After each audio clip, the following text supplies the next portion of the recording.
All right, thank you all for coming today. We're here to celebrate the accomplishments of J.D. Nichols, one of the longest serving board members and former board chair of the Airport Authority, and a catalyst behind the expansion of the now Louisville Muhammad Ali International Airport, or SDF. J.D., welcome. I'd like to welcome and thank Louisville Mayor Craig Greenberg and Doug Kelpman, President and CEO of ADK Consulting and Executive Search, for joining us today. Plus, I'd like to acknowledge those Airport Authority members and others in the community here. Jerry Abramson, former Louisville Mayor and LRAA board member. Phil Lynch, former Authority Board Chair and member. I haven't seen Mary Rose, but I think there's Mary Rose in the back there, Authority Board Vice Chair and member. Brian Lavin, current Board Secretary and Treasurer, and Pat McDonald, current Vice Chair. And then also we've got Bob Michael and Skip Miller, former Executive Directors of the Authority, and Dan Mann, the current Executive Director. And I think Jefferson County Sheriff John Aubrey may be here somewhere. Along with JD's family, his wife Zelma, and daughters Kara, Kim, and Holly, along with their families, thank you all for being here. Now, as we know, airport operations are a major economic driver. Annually, we see upwards of $10.4 billion of economic impact in the region because of the activities at SDF and Bowman Field, plus nearly 83,000 direct and indirect jobs, or nearly 1 in 8 jobs in Louisville Metro, are because of our airports. More than $454 million is contributed in state and local taxes, which equals about $1 of every $7 for Louisville Metro tax. SDF is the proud global leader, that's a global leader in the world, for cargo operations. We're the 6th busiest cargo airport in the world and the 3rd busiest in North America, thanks to serving as the home of UPS Worldport, UPS's main domestic and international air hub, and the center of its worldwide air network. Louisville and SDF are also instrumental to billions of pounds of life-saving cargo and other goods reaching their destinations around the world every year. The airport has benefited from the vision and the hard work of talented board members and board chairs in the past, like Sam Record, J. Michael Brown, Phil Lynch, Jim Welch. However, SDF's global recognition and current regional impact would not be possible without the innovation and determination of J.D. Nichols. In the late 1980s, it was his determination and drive that helped the leadership of the Airport Authority, the city, and at the time, county, move forward with plans for SDF to make its mark. The initial efforts by the authority to redesign and expand the airport to accommodate UPS's expansion were not successful, and the project was terminated. Mr. Nichols believed it was possible, and at his personal expense, he engaged engineers and consultants to develop a plan that redesigned the airfield. Ultimately, this led to the multi-billion-dollar expansion that included 2 new parallel runways and the decision by UPS to make Louisville home for its domestic and international operations. J.D. served on the authority's board for more than 20 years as one of its longest-serving board members from October 1991 through July 2012. He was board chair from December 2003 through November 2009 and vice chair twice during his tenure for a total of eight years. After resolving the airfield and expansion issues to keep UPS in Louisville, another crisis occurred. UPS was unable to find enough workers to fill the empty positions at the World Hub. Jerry Abramson tells a great story of a UPS official coming to his office one day and saying, UPS is moving. There's nothing you can do. There's nothing anybody else can do. We're out of here. JD, along with Governor Paul Patton, Doug Cobb from GLI, Doug Kelpman, then at UPS, devised the Metro College. Together, they conceived and implemented the Metropolitan College, an innovative program that pays for the college or technical training tuition of students that work part-time at UPS's Worldport. There's a fascinating front page 1998 Wall Street Journal article that details all the behind the scenes high drama of this political sausage making, and it is not for the faint of heart. To date, more than 22,000 students have used Metropolitan College with 13,000 plus certificates, associate, bachelor, and graduate degrees earned. With the creation of Metropolitan College, it provided a stable workforce, which was crucial for the crucial piece of the package for the UPS to remain in Louisville and further expand its footprint. UPS's growth has resulted in a 5.2 million square foot sorting facility at SDF, which is the largest automated package facility in the world. JD was also a key figure in the development of the Louisville Renaissance Zone Corporation and its Renaissance South Park Business Center.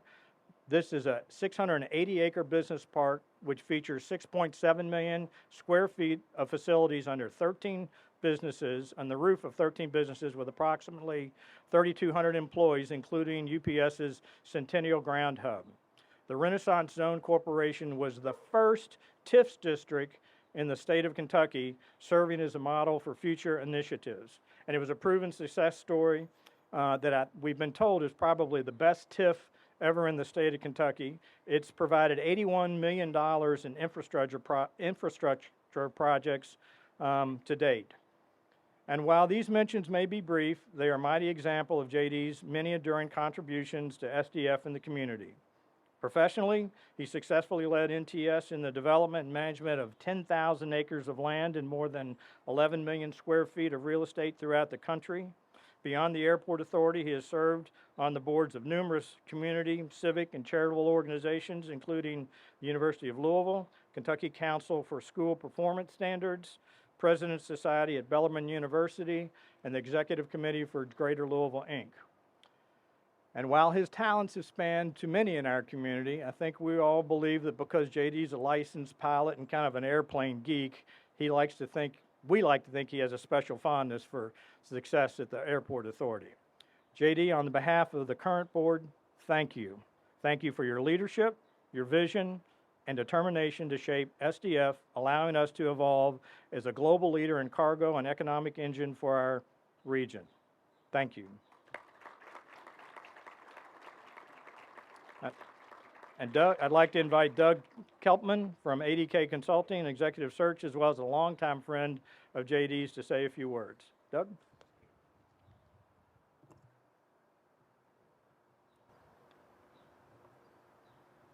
Well, it's a real honor for me to be here, excuse me, seeing all of the stuff that JD got going for us.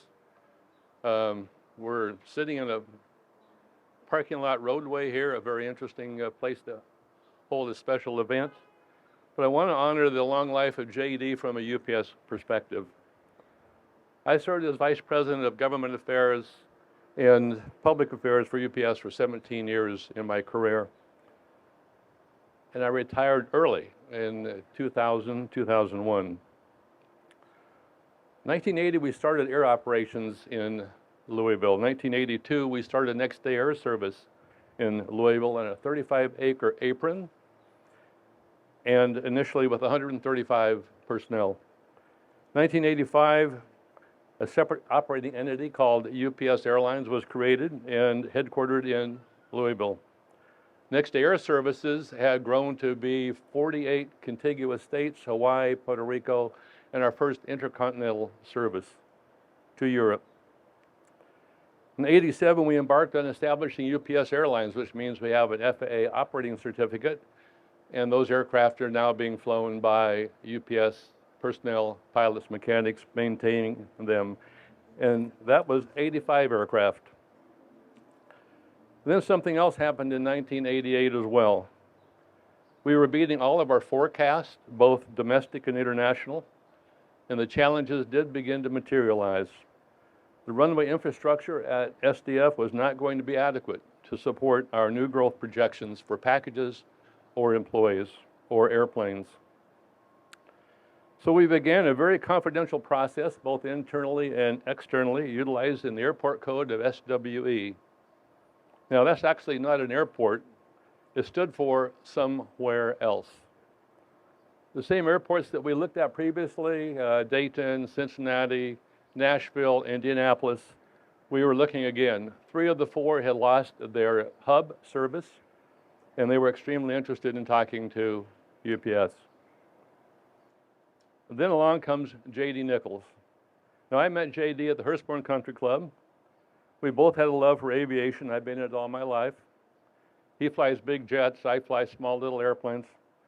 But we had a love for it, and became evident the first time I met him. A subsequent meeting with J.D. turned the tide, I think, for Louisville and for UPS. His simple question to me was, what can we do to help? I went to Dick Olme, my boss. Some of you know Dick. Alive and well down in Florida, retired. He was the first UPS airline president.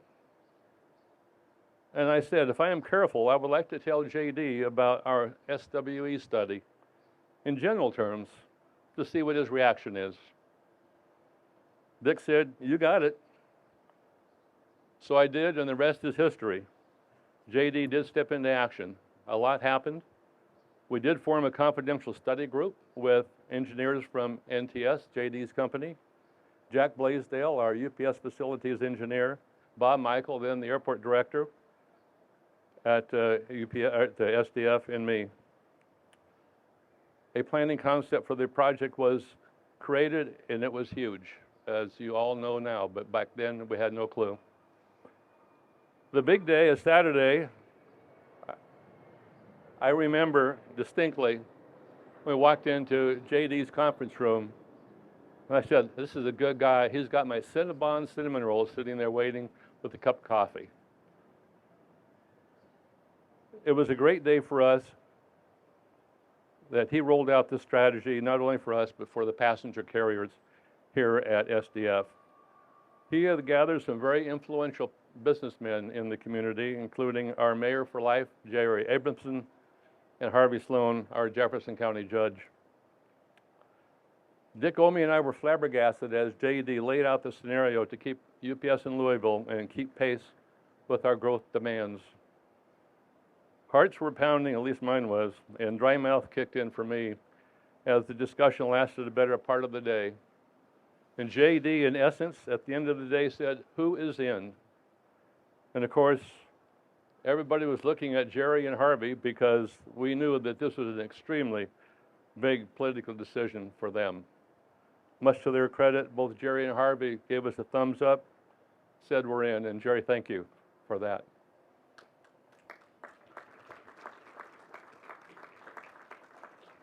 Of course, the other business people in the room were very supportive as well.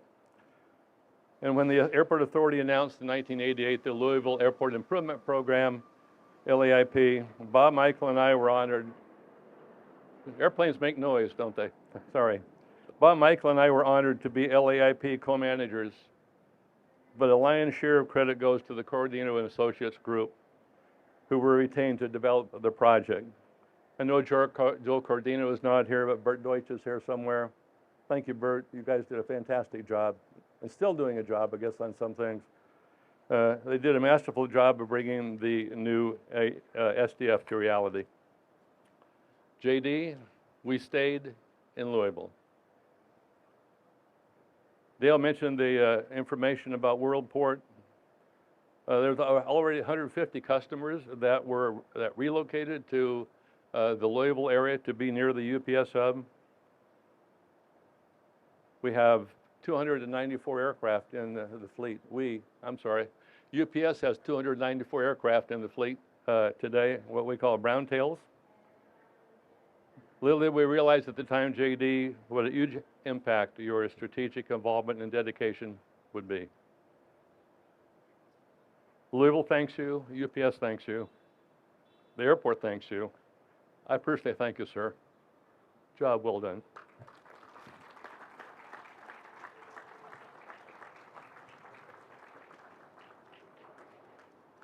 Mayor Greenberg, would you please join us? Well, good morning, everyone. What a perfect day to have this special event. The weather is once again wonderful here in the springtime in Louisville. but had just finished another amazing weekend here in our city, where we welcomed people from around the country and around the world for the PGA Championship. And they all started and ended their journey in Louisville right here through our airport.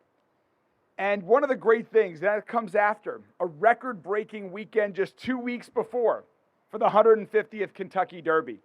Some of the stats that Dale talked about earlier, that Dan has provided to me about that weekend, were so amazing. But what I found most amazing was a few people that I saw this weekend who were also here from out of town for the Derby said to me the same thing. And they were complimenting our city on a lot of different things, but one of them was the airport. And they were talking about how our airport is such a wonderful reflection of everything that's great about Louisville, about the hospitality, about how when they came in for the Derby, they felt like they were at Churchill Downs the second they got off the plane. The same for when they came here for the PGA Championship. The welcome that the airport gave them was wonderful.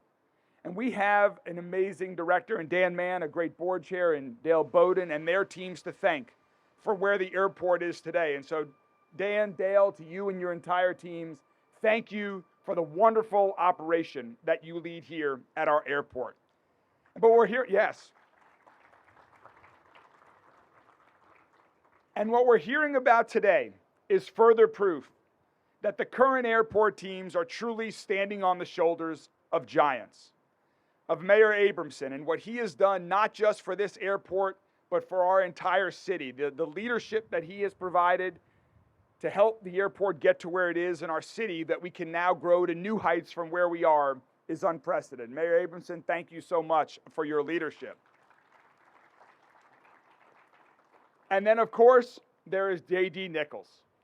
The stories that you have heard today are great examples of the power of leadership, the power of innovation, of entrepreneurship, of initiative, of teamwork, all of that J.D. embodies.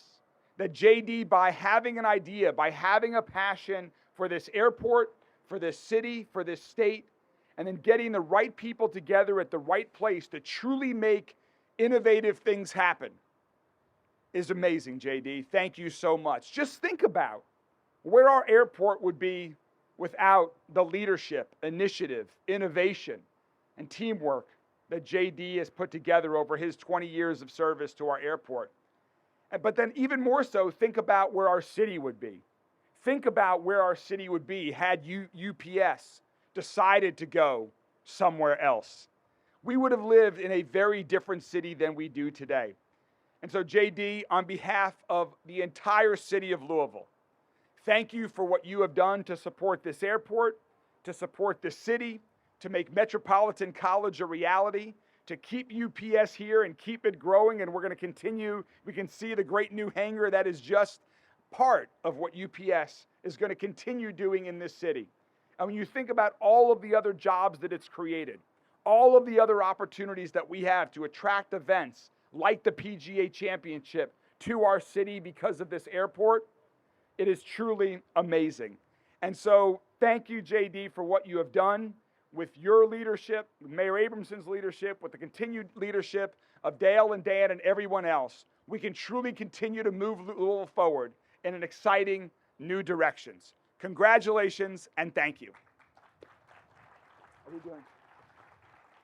And so now it is my pleasure to introduce not just the man of the hour, but the man of the past couple of decades, J.D. Nichols.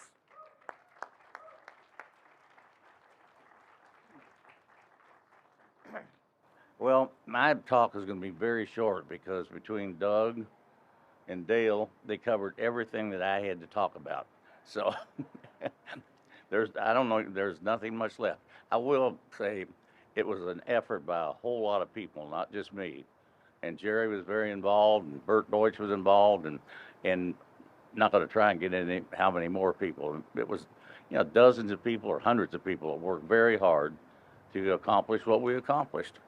And I'd say congratulations to them as well. I forgot about, we've got our vice chairman out here too. Phil Lynch was a little involved in that thing. He's sitting here. Of course, Doug was extremely involved. Jerry was involved a little bit, but I'm kidding. So anyway, thank you all for this, and thank you for all the nice comments and from Dale and Doug and the mayor. I'll take my seat.